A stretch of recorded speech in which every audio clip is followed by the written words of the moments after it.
give me up for Lent. I mean, we can give up drinking for Lent, but we shouldn't give up making cocktails. Anyways, this is a special episode, aren't they all? But this one is in commemoration of my show being almost like a year old. I started when COVID started, so it's not quite a year old, but you know what? I was looking for something different to do. And so what I'm going to do today, actually, it's going to take me more than today just to make this video because, you know, usually what I make for you, I drink. And so I'm going to make more than one drink, and I can't do that in one day. I'm going to take the top 3 videos based upon the most viewers. And I'm going to start with the one that came in 3rd place, and I'll remake that, and then 2nd place and 1st place. And we can relive the 3 most popular drinks on Boozing with Jude that happened over the past year, what folks found most interesting, and I won't go into great detail again. I'm just going to show you what they are, show you how to make them, and then drink them down. So if I'm wearing a different outfit, you know, maybe it's because it's a different day. Because folks, really, I'm not going to make 3 drinks and drink them here. So get ready for the special edition top 3 drinks of Boozing with Jude coming at you.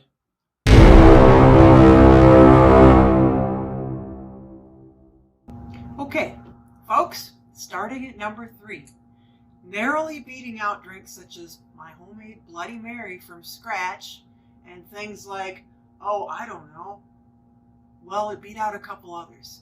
Oh, the Negroni. It just beat out the Negroni. So, sorry, folks. But coming in at number 3, that New Orleans drink, the Sazerac. So, I'm not going to spend a lot of time talking about it because I did that in my video. It's a unique drink. It isn't for everybody. As I found out when I made some and brought them to my friend, you know, on Lundi Gras, which is the Monday before Mardi Gras. It's a traditional time to drink the Sazerac. It's a very boozy drink. But you want to know the history of it, please go check out my other video. I do like the Sazerac, but it's not for everybody. So what we're going to do is take a sugar cube.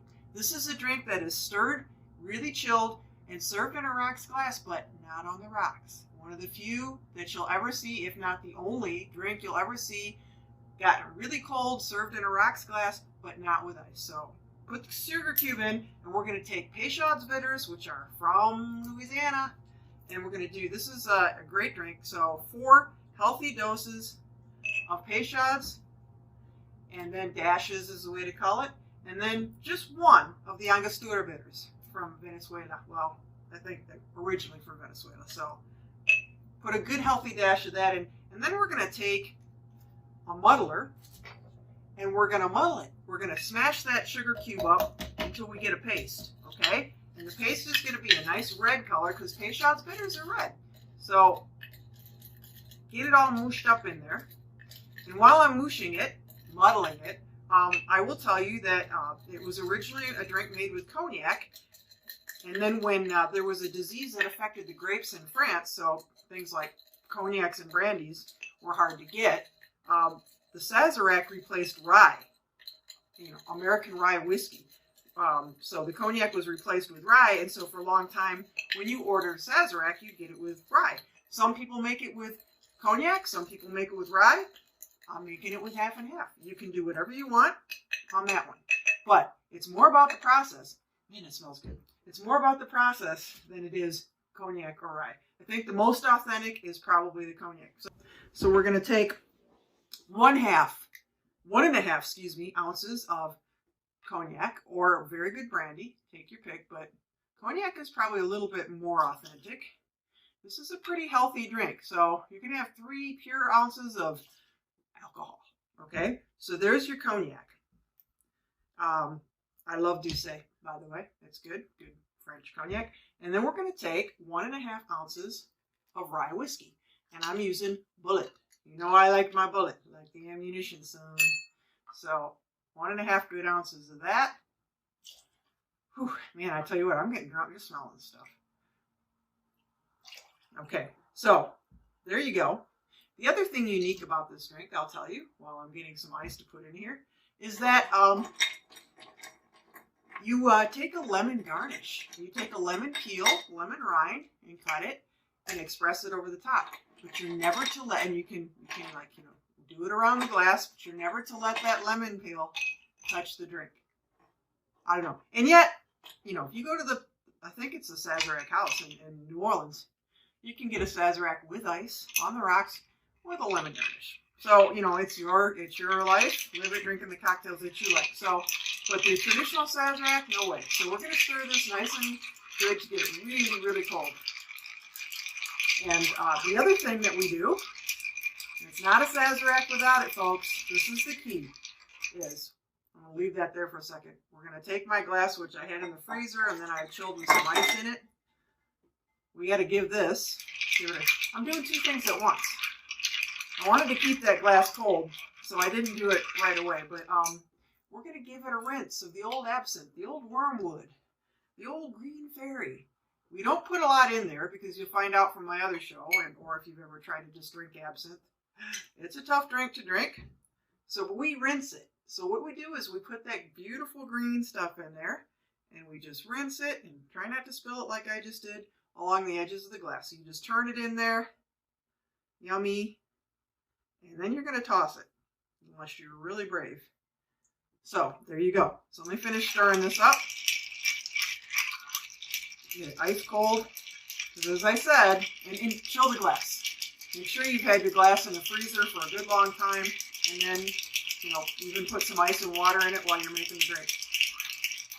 Many of these, as you can chill ahead of time, better, because it's not going to stay too cold, you know, otherwise. And this is not a drink even though it kind of looks like a shot, it's not a drink you're going to want to drink like a shot. So we're going to pour that in there.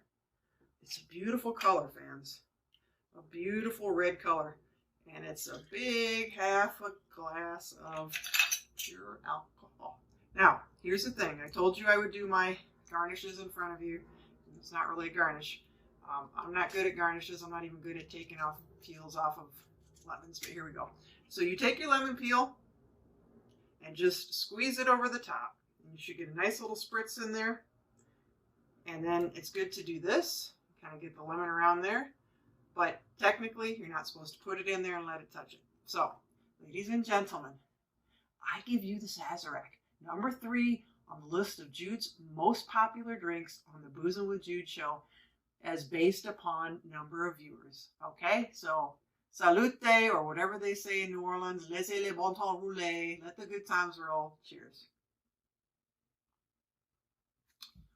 There is a reason I'm not doing all these drinks at once, because when I'm finished with this, whew, okay, so we'll see you soon for number 2.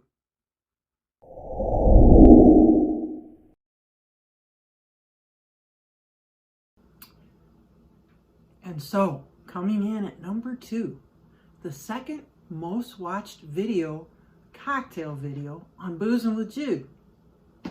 Probably because those English folks follow me, the Gin Tonic. Easy drink, piece of cake, but remember what I say. What do I say? It's your life, live it drinking the cocktails that you like, so use whatever gin you want and whatever tonic you want.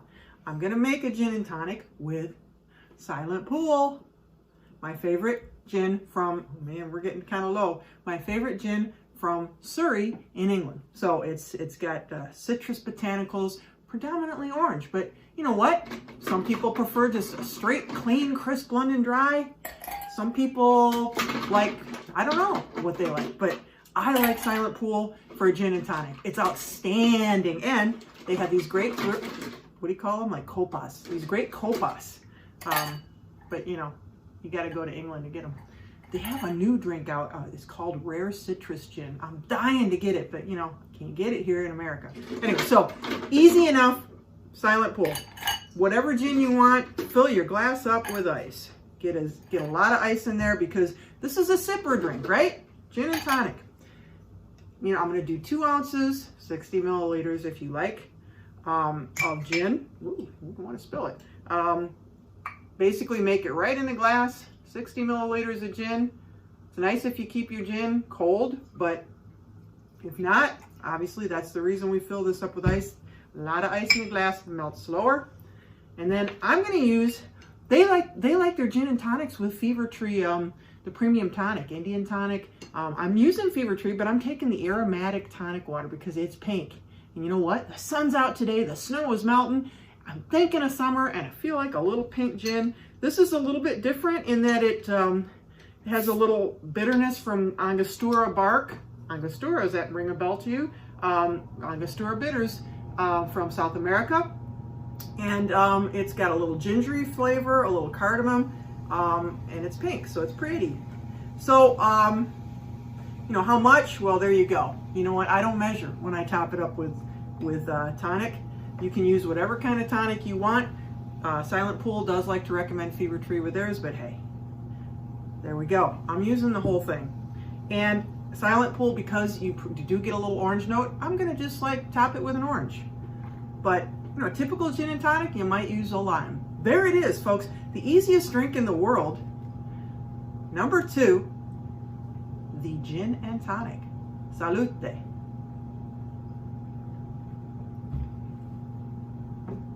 And there you go. Bob's your uncle. Stay tuned for the number 1 drink.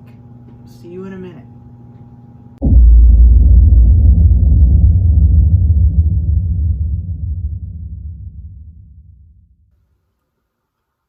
It's the moment we've all been waiting for.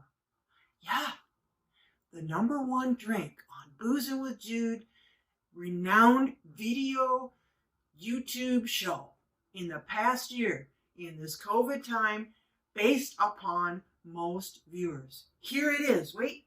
You're not going to believe it. It's an original. It's one I made up. It's the Yorkshire John Mason. Jude, no, yes, no, yes. Jude, are you a Yorkshire lass? No, I mean, I know that my accent is spot on. I mean, I know I sound like that, but I am from, you know, the Midwest of the United States. So, you know, some people like think I'm Canadian, but I sound just like I'm from Yorkshire. Anyways, I made this drink up. I made it up when my friend, Bishop John, sent me Mason's gin from Yorkshire. And specifically, I got two bottles, but this was the tea edition. So it's got this like taste of tea in it. And Yorkshire tea, because, you know, the people from God's own country in Yorkshire think that Yorkshire tea is like the best tea ever. Well, who am I to argue? You know, I'm from America. We drink tea, but, you know, what do we know? So I took like stuff that I thought, you know, existed in Yorkshire and made this thing, and I'm putting it in a Mason's glass because it's using Mason's gin. Notice I put on there Yorkshire John. I couldn't fit the whole title. I could have just put gin, but it says Yorkshire John on there. A little chalk on there on my Mason. Now, I'm going to do it a little bit differently, and I'm going to tell you where it's different so that you won't think I'm cheating. You still would have watched it, and I suspect most of you watched it because, oh, you know, Bishop John, he sent the gin. It was all your pals, wasn't it? Yeah. So the only thing different is that I'm going to add ginger beer, Fever Tree ginger beer, Fever Tree ginger beer. Now, I did say when I was making it that you could do that, right? And I'm going to do it because it doesn't give you a full glass. So first thing I'm going to do, I'm going to put ice in our mason jar. If you want to be authentic in this drink, you should put it in a mason jar. Because, you know, it's called the Mason, what is it called? I don't know anymore, but it's the number 1 drink on my show. Okay. And if you're not in the UK, chances are you're not going to get the Mason's Dry Yorkshire Tea Edition gin. You can use any gin. This has a teeny bit of a tea taste in it, though, and it's very dry. It's really good, and it's won some awards, so, you know, hey. Okay, so basically, let's put that aside. Yorkshire John, the Mason Yorkshire John. That's what it is, right? Okay, so we're going to make it in a shaker. And I'm going to, first of all, bitters. We've got some ginger bitters, because ginger's a thing in Yorkshire. So just put in like maybe 2 careful dashes of ginger bitter. This is pretty strong. And then rhubarb bitter. And when rhubarb comes back in season, I'm going to make another drink with this Yorkshire Mason's gin. And I'm going to put in at least 3 healthy dashes of the rhubarb bitter. So this was cool. This was the cool addition. And you have to do this. You have to have that rhubarb bitter. Okay. The other thing that you'll see in a minute is this. And this is the key to this drink, I think. Other than, of course, you know, the gin and the Grand Marnier and the lemon juice and the bitters. It's simple syrup, 1-to-1 simple syrup with the addition of 2 orange kind of peels, about 10 sprigs of thyme, and ginger. I took about a 2-piece slice of ginger, shaved it off, sliced it up, and then I like steeped it all together, water, sugar, and let it simmer for 5 minutes, let it steep for another 15, and Bob's your uncle. So there it is. This is it. You got to have that thyme and ginger and orange peel in there. Okay, so there we go. So we got our bitters in there. Let's start first with the booze. We're going to do 1.5 ounces of the Mason's Yorkshire Dry Tea Edition gin. 1.5 ounces. There we go. I'm really excited. I can't believe that my drink that I made up was the most popular. I know why. I know it has nothing to do with me, but still. And the Masons people, hey, congratulations, man. You'll be getting a big prize. This is like the Academy Awards of, drinks. So we want an orange liqueur. And as I said, top guy, top drink, top gin, going to the top with the Grand Marnier. So do 1/2 ounce of Grand Marnier in your drink.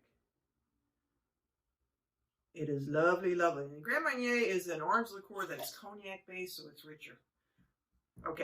Okay, now we're going to go for the sort of aromatic. So we're going to do 1 whole ounce of the simple syrup that has thyme and ginger and orange in it. 1 whole ounce, and we want to balance that sweetness with some sour.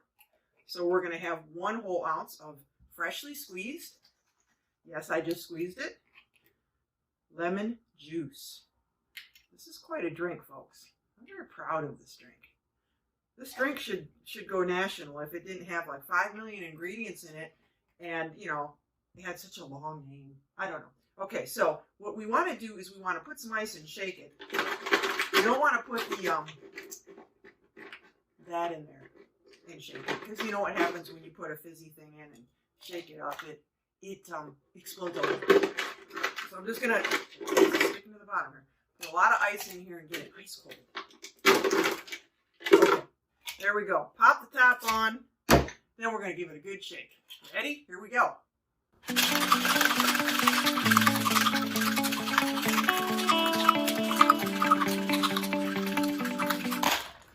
Okay.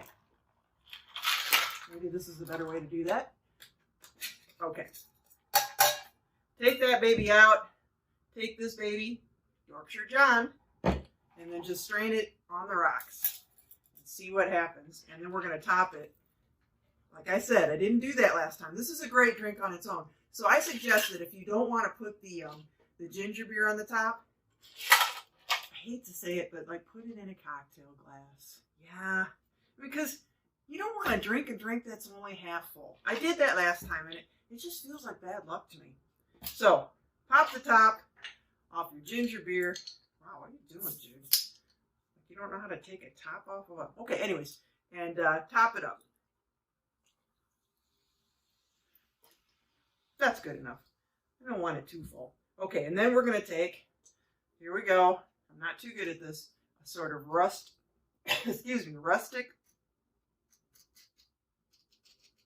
Wow, that orange is like all over the place. Orange peel. And we're going to express it in there a little bit, just to get the orange flavor. I'm going to do a straw,